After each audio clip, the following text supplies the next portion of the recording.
Oke, kita hari ini mau bahas salah satu cerita rakyat paling terkenal dari Jawa Indonesia, Timun Mas. Ini tuh bukan cuma sekedar dongeng biasa loh, ini adalah kisah epik tentang keberanian, tentang gimana kecerdikan bisa banget ngalahin kekuatan otot, dan tentang keajaiban yang bisa muncul dari hal sekecil biji. Yuk, kita mulai ceritanya? Coba deh kita langsung bayangin inti dari ceritanya. Kamu lagi lari di hutan, dikejar monster raksasa, dan di tanganmu cuma ada beberapa benda aneh yang katanya ajaib. Kira-kira apa yang bakal kamu lakuin? Nah, inilah persis situasi yang dihadapi pahlawan kita. Tapi semua ini berawal dari mana sih? Jadi gini, ceritanya dimulai di sebuah desa kecil di pinggir hutan. Di sana, hiduplah seorang janda tua bernama Mbok Srini. Dia kesepian banget, setiap hari doanya cuma satu. Ya Tuhan, tolong, beri aku seorang anak. Suatu hari, doanya sepertinya didengar. Tapi, yang datang bukan malaikat.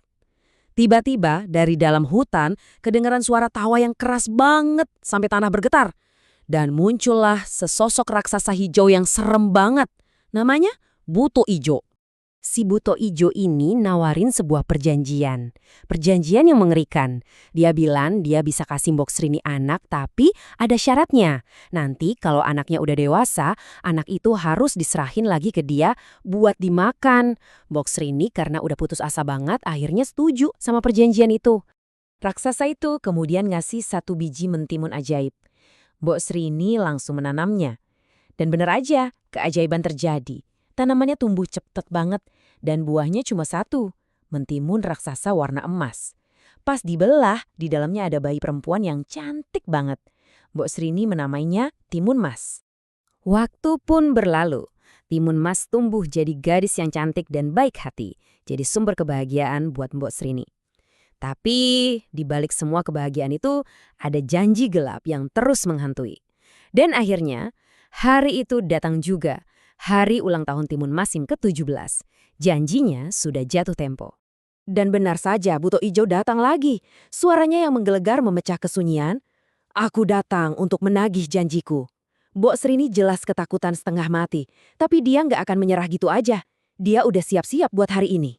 Jadi, sebelumnya Mbok Srini udah minta tolong sama seorang pertapa sakti. Pertapa itu memberinya 4 bungkusan kecil, isinya 4 senjata ajaib. Tapi, ini bukan senjata biasa loh. Isinya cuma biji mentimun, jarum, garam, dan terasi. Aneh kan? Tapi cuma inilah harapan Timun Mas satu-satunya. Lari nak! Teriak Mbok Srini sambil mendorong Timun Mas keluar. Buto Ijo yang marah karena mangsanya kabur langsung mengejar. Dan disinilah pengejaran hidup dan mati itu dimulai. Buto Ijo kan raksasa ya, langkahnya besar banget. Sebentar aja udah hampir ketangkep. Dengan panik, Timun Mas langsung merogoh kantongnya, ngambil bungkusan pertama, dan melempar isinya ke belakang. Dan wow, keajaiban pertama terjadi. Biji-biji itu langsung tumbuh jadi ladang mentimun yang lebat banget. Sulur-sulurnya langsung melilit dan menjerat tubuh Buto Ijo. Nah, ini kesempatan emas buat Timun Mas kabur lebih jauh. Tapi, ya namanya juga raksasa super kuat. Dengan sekali raungan marah, dia berhasil merobek semua sulur itu dan bebas. Rintangan tadi malah bikin dia makin ngamuk. Pengejaran pun berlanjut, dan sekarang dia lebih marah. Timun Mas sudah ngos-ngosan. Dia bisa ngerasain tanah bergetar makin kencang. Tandanya si raksasa makin dekat. Udah nggak ada waktu buat mikir, dia langsung ambil bungkusan kedua dan melempar isinya. Jarum-jarum tadi, dalam sekejap, berubah jadi hutan bambu yang rapet dan tajam-tajam banget. Kayak silet. Tapi Buto Ijo nggak berhenti. Dia nekat nerobos aja. Setiap langkahnya bikin bambu-bambu tajam itu menusuk kulitnya. Darah pun mulai keluar dari tubuhnya. Kirain bakal nyerah karena kesakitan? Ternyata enggak. Rasa sakit itu malah kayak nambah kekuatannya. Matanya merah menyala karena marah. Walaupun udah luka-luka, larinya sama sekali nggak melambat. Rencana kedua, gagal. Timun Mas udah hampir putus asa. Tenaganya udah habis. Tepat saat tangan raksasa Buto Ijo hampir meraih punggungnya, dia lempar isi kantong ketiga dengan sisa tenaganya. Dan boom, garam itu langsung berubah jadi lautan yang luas banget. Buto Ijo yang gak siap langsung tercebur dan tenggelam di telan ombak. Untuk sesaat, Timun Mas bisa bernafas lega. Apa ini akhir dari semuanya? Ternyata belum. Buto Ijo ternyata bisa berenang. Dengan susah payah, sosoknya yang basah kuyup dan penuh amarah itu muncul lagi dari air dan kembali ke daratan. Sekarang nggak ada lagi penghalang di antara mereka. Timun Mas menatap putus asa ke bungkusan terakhir di tangannya. Isinya cuma terasi, bumbu dapur. Gimana ceritanya benda seremeh ini bisa ngelakuin sesuatu yang bahkan hutan bambu dan lautan aja gagal? Ya udah, dengan harapan terakhirnya, dia lempar terasi itu. Dan keajaiban terakhir yang paling dahsyat terjadi.